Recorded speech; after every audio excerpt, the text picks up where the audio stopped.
Vamos a hablar el tema que tiene que ver con las AFP, Aldo. Que le ha caído a Castilla, pero... duro y parejo. Castilla, pero no, además, bien, porque en realidad, si uno recuerda bien, todo esto se inició en el gobierno.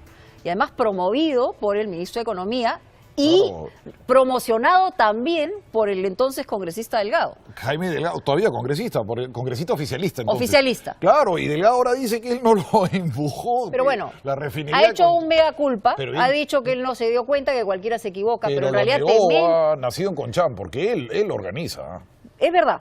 Pero bueno, el tema y el asunto es el siguiente. El Congreso ya aprobó un proyecto donde se deroga la obligatoriedad de este aporte a las AFP, y entonces ahora la gente se está preguntando, y con razón, ¿dónde me van a devolver mi plata? ¿Qué va a pasar después? Y finalmente hay un tema previsional, con ¿no? los chilenos. ¿Qué va a pasar con los chilenos de Hábitat que tenían el contrato con el gobierno? Tenía un arreglo. Dice Aguatás que no hay nada. Ahí no, usted no va a dilucidar. Pero vamos a presentarlo. Ricardo Herrera, abogado laboralista, está con nosotros aquí. Aldo, buenos días. Porque según Aguatás no pasa nada, ¿no? Pero dicen, sí pasa, y parece que mucho. ¿Qué pasa? Primero, con lo que le interesa a la gente, el dinero. El dinero. Primero, ¿qué pasa con mi plata? Ya, yo era menor de 40, aporté a partir del 1 de agosto, como decía la ley, y ahora yo quiero mi plata, pues.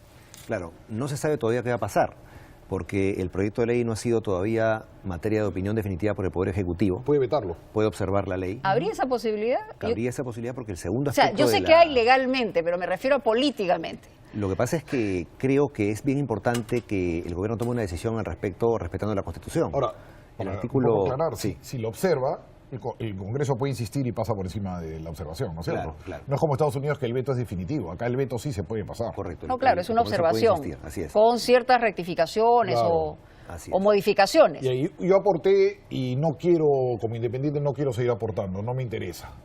¿Qué va a pasar? ¿Cómo devuelven el dinero? Lo que pasa es que justamente la devolución está en tela de juicio, ¿no? Porque la Constitución dice que los fondos de pensiones son intangibles. Entonces lo que ya se depositó como aporte no debería poder devolverse. Ocurrió el año pasado cuando se suspendió la vigencia de la ley, recuerden ustedes. Sí, claro, por un año más. Exactamente. ¿Y ahora dinero se va a quedar? Esa ley que suspendió la vigencia de la obligatoriedad del aporte para los independientes dijo que no se devolvían los aportes, que quedaban tal cual en el fondo de capitalización. ¿Y es lo más probable que eso ocurra? Sí, porque además, si el gobierno promulga la ley, creo que pone en riesgo la ley madre de reforma del sistema de pensiones en cuanto a la comisión mixta. Recuerden ustedes que hay una demanda de inconstitucionalidad en el Tribunal Constitucional por sentenciar que cuestiona el hecho de que la comisión mixta coja parte de la comisión por saldo.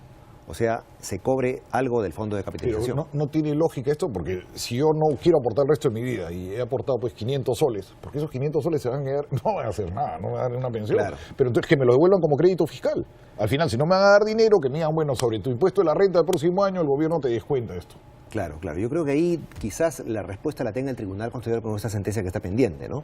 Que diga que en determinados casos, como que plantea Aldo, pueda devolverse el dinero, ¿no? Claro, esa es la parte que le importa al ciudadano que empezó, digamos, para estar de acuerdo a la ley. Ahora hay otro asunto, el tema del Estado. El Estado puede ser demandado porque el compromiso que había entre el Estado, es decir, gobierno de turno, pero que representa al Estado, y esta AFP Hábitat, más allá de que podamos cuestionar que sea un acuerdo con una AFP y no con todas, con la que yo quiera o decida, ¿qué va a pasar con ellos? Ellos pueden demandar al Estado, según lo ha dicho la misma primera ministra. Así lo ha dicho, ¿no? Dice que el contrato señala que el Estado no puede dictar decretos de urgencia que vulneren la estructura básica de la reforma pensionaria. Pero entonces sí se puede evadir eso a través del Congreso. Lo cual sería, evidentemente, una situación equivalente. Pero ¿no? Aguatás lo minimizó. Aguatás dijo que no había posibilidad de conflicto. Entonces, ¿a quién le creemos? ¿A Aguatás o a Nájara? Como quizás lo digan todos los congresistas, ¿no? Que creo que van a defender su proyecto de ley aprobado, que me parece muy demagógico, muy populista, ¿no? Ahora, el presidente ha dicho... Aldo, y esto lo he leído en Camino de Regreso, él ha dicho que ellos van a ser muy prudentes. Hasta ahora no sé exactamente qué cosa alcanza, cuál es la prudencia respecto a eso. Prudentes con el hecho de decirle al Congreso, oye, ustedes están teniendo un acto de alguna manera populista y observar la ley, o prudente en el hecho de decir, bueno, vamos a aprobar esta ley y sigamos. Tal cual. La ley es impopular. Sin duda. La ley es muy impopular. Hay buenas razones en el lado de los independientes en el sentido de que el flujo de dinero no es lo mismo que un dependiente, que es un país informal. Entonces, el tema político ahí está muy fuerte, ¿no? Claro. Pero la ley tenía una finalidad, creo yo, positiva, ¿no? Que era desarrollar cultura previsional, un ahorro forzoso para la vejez. En todo lado del mundo el ahorro previsional es forzoso, estamos de acuerdo. Así es. Y en todo lado del mundo todo el mundo debe cotizar. De acuerdo. Pero el independiente pues tiene acá el problema que vive de la factura, del recibo recibo. honorario. Pero había gruesos errores, pues, Claro. porque por ejemplo, uno podía estar en planilla y por otro lado tenía otro trabajo donde Como tenía independiente. que aportar como independiente, entonces tenía doble aporte. El cuarta Eso me quinta, pareció claro. ¿Cómo hace un absurdo. cuarta quinta? Claro, claro. Sí, en efecto, yo creo que son situaciones de abuso que se podrían haber eliminado, ¿no? Pero la idea... O que tengas una enfermedad terminal y no puedas utilizar el dinero. Eso es lo más estúpido dentro de la ley. Lo que No pasa es puede que ser. una cosa es el ahorro previsional y otra cosa es el ahorro común y corriente, ¿no? Ya, El pero banco. Un tema de principio, Pero dice. te da una enfermedad terminal o tienes una enfermedad. ¿Para qué diablos te interesa tener un ahorro previsional si te vas a morir, si no vas a tener el dinero para curarte? Eso es algo Claro. que a mí yo nunca lo he entendido. Pero es que son las reglas de juego universales en todos los países. No, las AFP no es una regla universal, o Juan, solamente hay en Chile, en Perú, en algunos países. No es, está en todos lados. O sea, es Me un refiero esquema totalmente nuevo. a este concepto de que el fondo previsional no se toca hasta que toque la edad de jubilación. Eso ¿no? sí, pero la AFP es como una cuenta corriente. Es un esquema que no hay, solamente hay en pocos países. Yo estoy de acuerdo en general con el esquema de la AFP, pero lo que yo te digo es que si yo tengo un problema terminal, ¿por qué no puedo usar el dinero para Ahora, eso? el tema de fondo para el Estado peruano tiene que ver, aparte de una eventual demanda, o en fin, esta gente de Hábitat puede estar muy molesta, tiene que ver también con el manejo de inversiones, ¿no? Ese es un flujo Claro. importante de caja que Así no es. va a entrar para otro tipo de inversiones privadas. Y por eso es que usted señala que esto podría de alguna manera debilitar todo el sistema Claro, de la AFP. Sin duda, sin duda.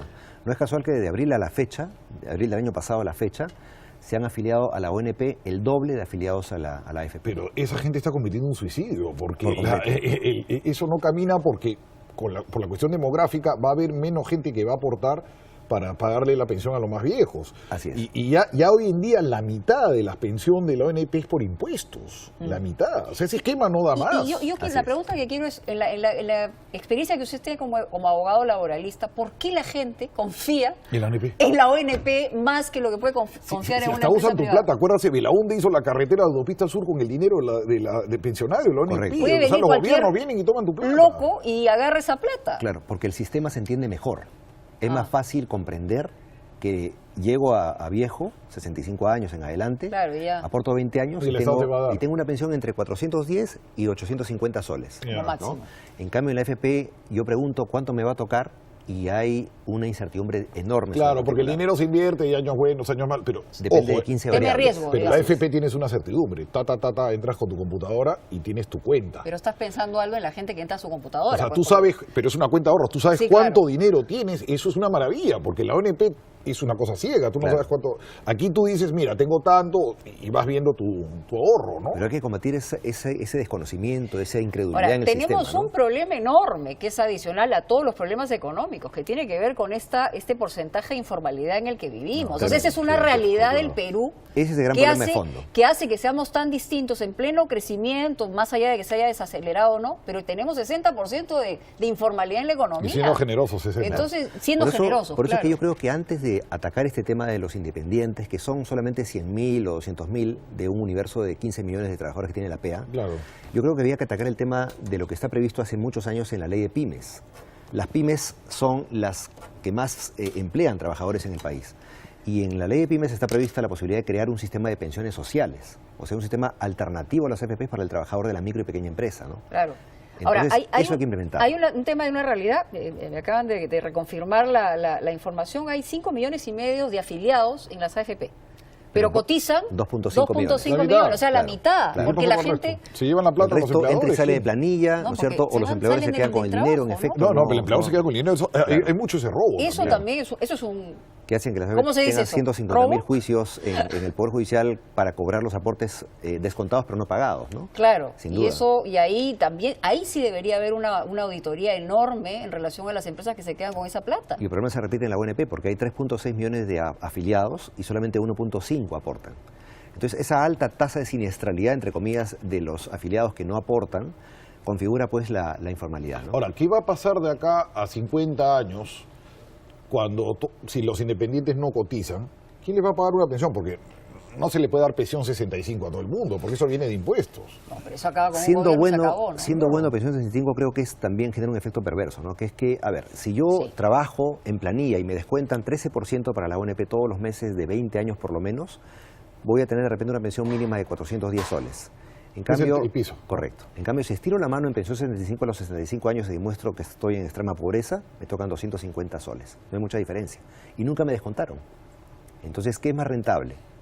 Eso hay que combatir. Claro, esa cultura de informalidad. Lo que pasa es que la gente se va a lo segurola, ¿no? Dicen, en la ONP por lo menos tengo 400 soles. Claro. Ahora, lo que tampoco la gente no entiende, piensa que el dinero en la AFP, que la AFP lo maneja ella para ella, y no, es tu cuenta, es tu dinero que lo estás manejando y que te lo van a devolver eventualmente y que depende del monto de tu aporte. Claro. La gente piensa, me van a dar unas pensiones bajas, pero es que estás aportando poco. Me va a robar. Pero es que Claro. tú estás aportando poco, te van a dar poco. Así es. Desgraciadamente funciona así. Claro, tiene que ver, es tu propia Y aún plata que da así, vuelta y se la capitaliza. AFP paga más ¿Cuánto que la pones? ONP, ¿no? Aún así, En promedio la pensión en es 1.000 promedio. soles AFP, 700 soles ONP. Entonces, en conclusión, Ricardo, no se sabe qué va a pasar. Con Todavía el tema no. de la plata, no. Y por otro lado, hay un problema gordo, digamos, con el Estado y el tema O sea, del compromiso. es tribunal adquirido. constitucional esto, ya es un Así tema es. bastante delicado. Muy bien, muchísimas gracias por estar con nosotros A aquí usted por la en invitación. Sin Medias Gracias. Tintas. Tenemos mucho más, no se vayan. Así que ya viene la escuelita que está Bueno. dura, está dura. Ahí está.